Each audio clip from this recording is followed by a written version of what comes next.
experience shop. This is a store where we receive our customers, at the same time giving them a full experience of our products, from the physical phones where they actually see and touch and feel and see the product that we produce, but we also have a VR, which is a virtual recording area that gives you a much more experience from a product point of view. So here, actually, these are some of our products that we have produced locally, and we have the 2 generation. We started in October 2019 with the first generation phones, that is our Mara X and Zs, and this is one of the samples that of the Mara Zs that we produced since October 2019. But as we produce, we also have a research and development center that's continue to work towards improving qualities and adjusting to new technology. And we are currently producing the 2nd generation of our product, where you'll now see the Mara S coming, the S coming from a Sustainable Development Goal, UN Sustainable Development Goal. At the same time, we have also the X1 that comes to replace the Mara X that was initially produced in 2019, and the upgraded version of the Mara Z, which is the Mara Z1. So it's all different. The difference comes from product specification, from the size of the screen, the capacity of the battery, the resolutions, the front and the back cameras, but also what most customers want to hear and to know about the space of the memory that you have on the particular phones. But with the aim to encourage and actually to continue producing quality phones, we also work toward affordability. And this is why in the next generation of our product, we've gone on the next level by producing much more advanced phones in terms of the capacity and the technology behind it, but tackling it as well, the affordability. So these are the products on the next generation, coming from the Z1, which is the newer version of the Z that you have on the other side. And if you look at if you allow me to come this side, on the specification, already on the screen side, that we actually moving to a much bigger screen that is going to the 6.5.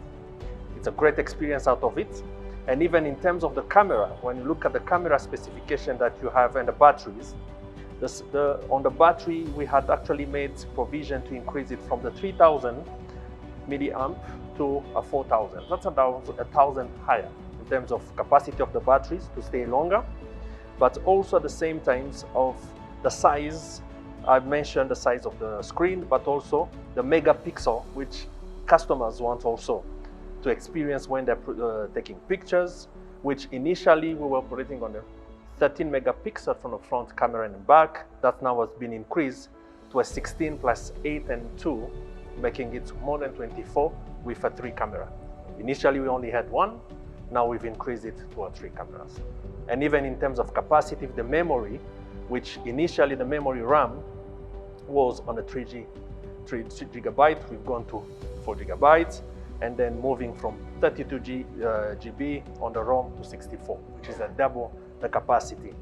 So that's what we're trying to do along the journey, just to make sure at least we are producing at a much better rates to tackle the affordability aspect, at the same time of producing quality device, interesting, good to appear. So customers really enjoy that. So when they come and visit what we call a Mara Experience Store, is to give them that experience, added to the VR corner, which is the virtual recording area where they can come and experience virtually what the product is all about. Thank you. I know many people are loving your products. Yes. Could you run us through your distribution channel, how you distribute your market? How Absolutely. Get your product? No, thank you for your question. So in terms of distribution, we don't want to have a model that we control, we produce and distribute ourselves. What we want to do is to create dynamic of partnership. There is an existing distribution that is done through the network with MTN, different shops, but run by independent investors, businessman that's actually running the shops from MTN, from Airtel, and some who are purely sellers. That means these are dealers that import devices from abroad and then they resell them. So our approach and the dynamic is to produce and compose with the existing partners. So we took on board the largest distributors that are existing already, that who have been in the market, but importing the devices to give them an alternative to also get products that are locally produced here and then distribute them to the customers. It makes it easier for the distributors. They no longer need to import the devices. It makes it easier for us because we are not taking business from others. We are just adding more opportunity. It's like on a menu. When you go to a restaurant, I always tell people, when you see, you have a choice. If you want something is important, you will still have it. But if you also want to experience something of good quality that is produced locally, you have it. As opposed to take away what is existent, which is working already. Run us through the durability of your gadgets. Yeah, we have a very good return when we look at what has been the journey for the last 15 months. Just to go back a little bit, we started producing in October 2019, but the journey until now has given us even more comfort and to be really comfortable that the product is of good quality, because the return in terms of after-sales services has not exceeded 2%. This is internationally accepted when you look at the industry where we operate, which also gives us strong confidence that our research and development team has actually worked hard to make sure that we have a good product. The products are equally good, and also in terms of after-sales services, since we produce them locally, we have to do our hands, and we are closer to our customers. Yeah. What about the production capacity for Marathon? Production. And how has it been growing? Yes, demand is growing, but we are very far to reach the production capacity. The company has invested to a production capacity of about 1 million devices per year. But this is in us considering that we are able to operate 24 hours. But at the moment, we are only producing on a 8-hour shift. That means one single shift of 5 days a week. Because we will increase capacity based on the demand. But investment in terms of equipment, in terms of what is required is already there.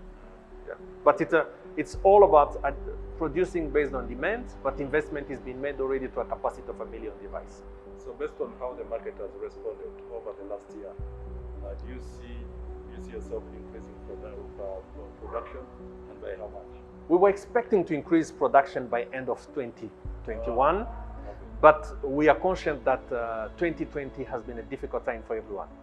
Yes. Demand had reduced significantly as a result of the COVID that has affected all facets of our economy, not just in Rwanda, but even abroad. So what has happened, it has delayed our plan for expansion. But in terms of the demand, we are extremely happy about how the response has been phenomenal. If I look at just not only the local market, even in the international market, we've been able to export to over 70 countries globally. Until April 21, it was 74 countries, which is a very good response in terms of how the product is perceived, not only in the domestic market, but also in the international market. I think Rwanda is a very exciting story. You export it to different countries.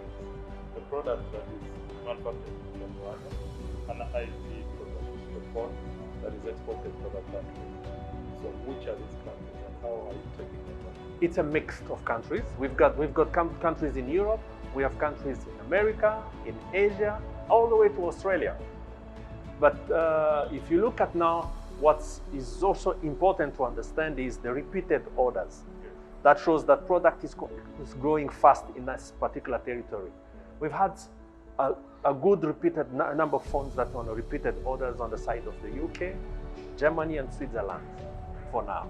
But it's also growing in other markets. But the interesting aspect is that the product is getting, and awareness of the product is growing. And we have a very good partnership with DHL, who has been able to ship the phones at the destination to be able to service those customers. These are customers that are walking customers. These are customers that have got to know about our product online and imported them. But also some are using our e-commerce platform, because from our website you are able to order, pay and have a phone delivered anywhere in the world. And that has been functional since November 2019. That has helped us reaching out to the customers wherever they are in the world. Yeah. The phones are wonderful. People are talking good about your products. They are durable, they have very good features. These are the stories that we're picking from the market. Affordability. How affordable are you? You're absolutely right. The biggest problem, not only in the local market and globally, is affordability. Yeah. Converting customers from the usage of feature phones to smartphones is the most hardest things to approach because of the cost aspect of it. As much as we are producing, we still depend on the cost of raw materials in the sense of chipsets and other component that goes in the production and assembly of a phone. So our biggest challenge, yes, is how do we get it affordable to all, as much as we are trying to keep a business model that expects return on investment on the long term. But one area that will still be a concern for us is we don't control the production of chipsets and other components. It's still controlled by the biggest producer in the world who supply to all the big producers of smartphones. But what we have done, and we believe should be a good start, is when you look at the production of our first generation phones, the cheapest phone was 129,000 Rwandan francs. The first generation. And the most expensive was 189,000. As we speak today, the highest has been maintained to 189 with a double capacity of what it was. But our cheapest phone is 59,000. That's a beginning and of tackling maintaining the quality of the device, but also responding to the challenge of affordability. This is not yet the end of it. 59 remains also non-affordable to certain category of our society, not only in Rwanda, but even in Africa, if I look at the holistic approach for Africa. So we are now introducing a new concept, which we call a Mara Pride. Mara Pride. Mara Pride. It's a membership program. That means a customer can actually come to our shop and get immediately a phone for the cost of 17,000 Rwandan francs. Really? Actually 14,999, which is rounding off to 15,000. But he will be able to pay only 200 francs per day. Wow. Okay. So that is responding to affordability, but giving easy access. The only way we can actually respond to the affordability is not on pricing. We can't control it. That's a smartphone? That is a smartphone. Okay. From the entry level of a smartphone. So what the company has done so far is to create that device financing membership program whereby a customer can actually come to our shop and start. And this is a project that we are completing in terms of organizing all the requirements. So at least from the 1st of July, we should be in a position to launch officially, and customers can come to our shop or Mara Experience shop and actually acquire the phones. And what is interesting with this model is that after this initial membership payment that they've done for the equivalent of the 15,000, they qualify every year for a new device. Okay. Without having to pay another membership. Okay. So the membership is a one-time joining fee to be part of the Mara Pride program, and then as long as they're able to pay 200 francs per day, which could be paid on a weekly basis or on a monthly basis, depending on incomes that they make, they qualify for a new smartphone every 12 months. Then every year you get a new phone. Wow. So we believe it's a good way to maintain customers happy with functional devices, maintain them on the network, and since they are all smartphones, we will be now contributing to the digital transformation of our country, because they can now digitally interact and acquire services, multiple services across the industries. You as a player, a key player in this market, what do you think government could do to bring further down the cost of these gadgets, to enhance penetration? Yes, there's a lot to be done. Some are on our side, some on the side of the government of Rwanda.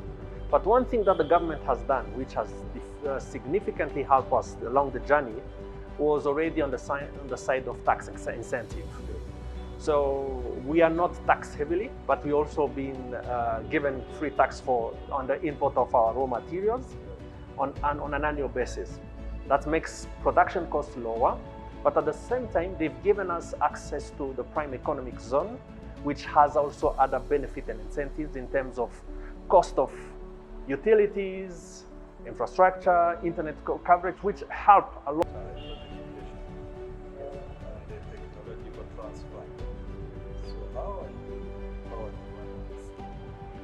Very good point, and this is one of our pride to say since we created this industry.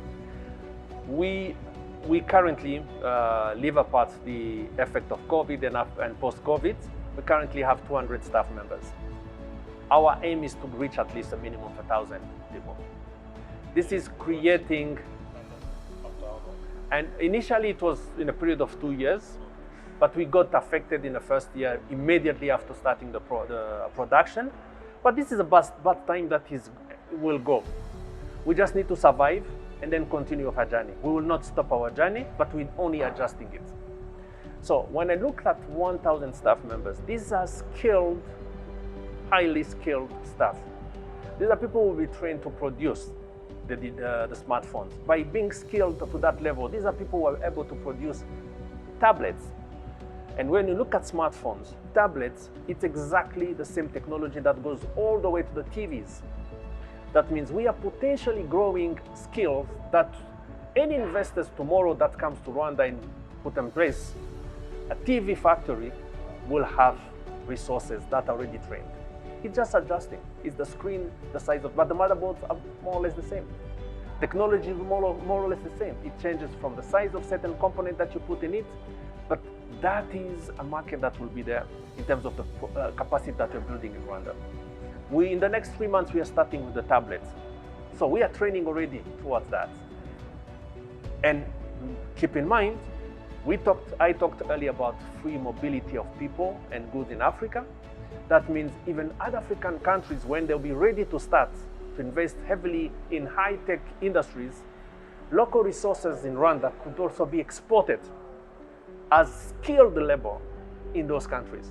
And that's the interesting aspect. And this is why I call it's one of the pride that we have by setting up this industry, making sure that every single day we are passing on skills to the local capacity. We started with 200 staff members, and to date, 90% of them are locals, and 10% are trainers, which are highly skilled staff members that we brought from the bigger players of the industries, who have 15 to 20 years of experience in the industries, who are able to pass on the skills to our staff members. And by the way, 62% are ladies. Wow, that's interesting. Yes, so women empowerment. Exactly. Women empowerment is part of our agenda, and this is an industry that's highly intensive in terms of human capacity, and the ladies have been proved to be also extremely good in the production of the devices. As we conclude this, I want you to arrest this fear, the manufacturing versus assembly. Yes. It's a general talk on the street. Absolutely. So when you say made in Rwanda, we have a manufacturing facility plus an assembly facility. So, and this is the debate that we normally capture on the street. Exactly. Now, having a player like you is a blessing. Exactly. So, talk to that person on the street. What it means to have a phone like this one made in Rwanda. Yes. In terms of manufacturing versus assembly. Yes, you're very right. You see the difference in a basic way. For somebody to understand the difference between assembly and production is the human capacity and artificial intelligence. When you look at assembly, it's purely human capacity putting the components together and putting the software that are needed for the phone to be functional. That is assembly. Production starts from the motherboard. Motherboard is the heart of the phone. You cannot produce a motherboard with less than 500 components. So it cannot be manually done. These are high advanced technology machines using artificial intelligence which will pick and place the devices. That's where production starts. Even look even in the, which we do here. Even the biggest players, when you look at, I'm not giving any names because we all know them. So no one produces himself the screen because this is a cosmetic product. That's another industry on its own. Just producing the screen. Yes. And one of the biggest producers of screen is Corning. Corning has been there for many years. They do screen for phones, screen for TV. They do even glasses, sunglasses. Well-known big brand.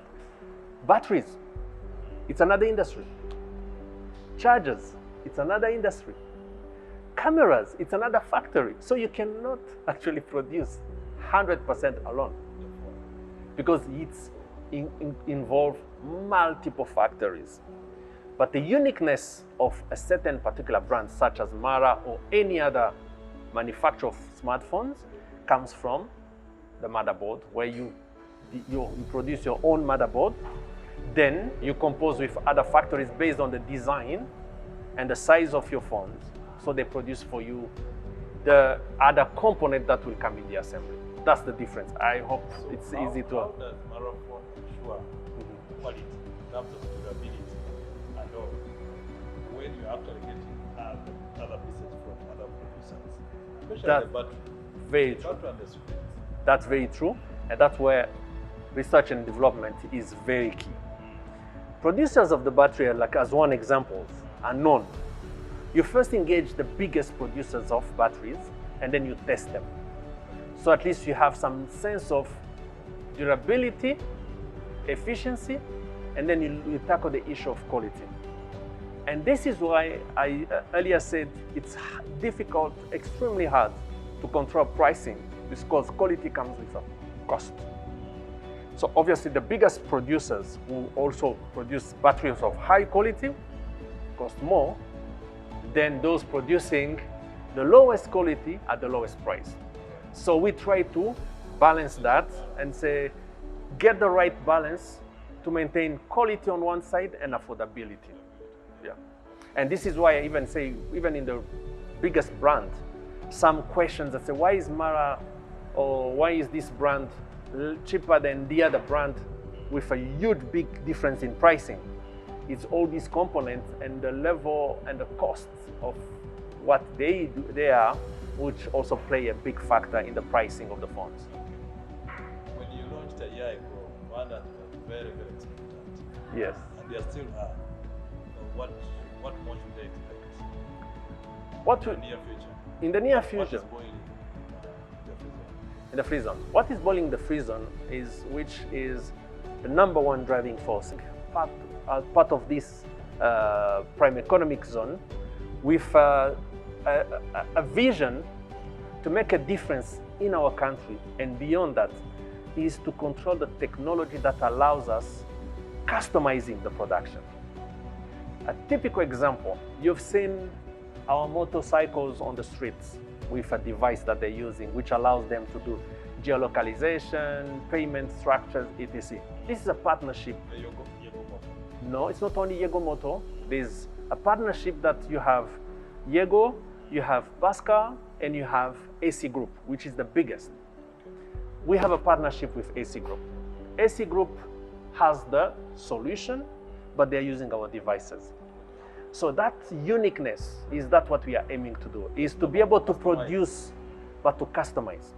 If today we are discussing with the SACCO microfinances, the SACCO cooperatives, they're looking at solutions to interconnect them so at least they all move into the digital way. And that will be done with the phones. So we are discussing with the Rwanda Cooperative Agency to have an easy access to the smartphones to all SACCOs on an easy payment plan with a solution where will be that fit them. We will not design the solution. We will partner with a solution provider who's locally, then we can provide homegrown solution. We integrate the solution on the fund. So when a SACCO member receives the fund and is able to pay only 200 or 300 francs per day, or even 150 depending on how the business has been structured, he will have a solution on the fund. But on the back of it, there's a homegrown solution from a manufacturing perspective, us who are producing, and you, a Rwandan, who have already designed a solution for responding to a certain challenge that Rwanda is experiencing. And we want to take it further than that. Not only Rwanda, to be an African story and successful story for Africa to understand they have a uniqueness as well, the same way other brands are proud to be localized in Asia, in Europe, in America, but to have an African brand. Because today, Mara, what is Mara? It's an African brand born in Rwanda, for Rwandan, for Africans, and the rest of the world. So I think we end on the high. This is made in Rwanda. Yes. And where we end is actually what brings it out really nice. Yeah. How you are customizing the technologies to the challenges that are facing our communities. So that product that you're working on that will help the SACCOs, I think these are some of the challenges, the solutions that we look forward to. Yes, in terms of helping our communities. Thank you so much for this Appreciate discussion. Yeah. We hope to keep interacting. Thank you. It's been roll out more technologies. Absolutely. And thank you so much for the time, and we look forward to expanding further.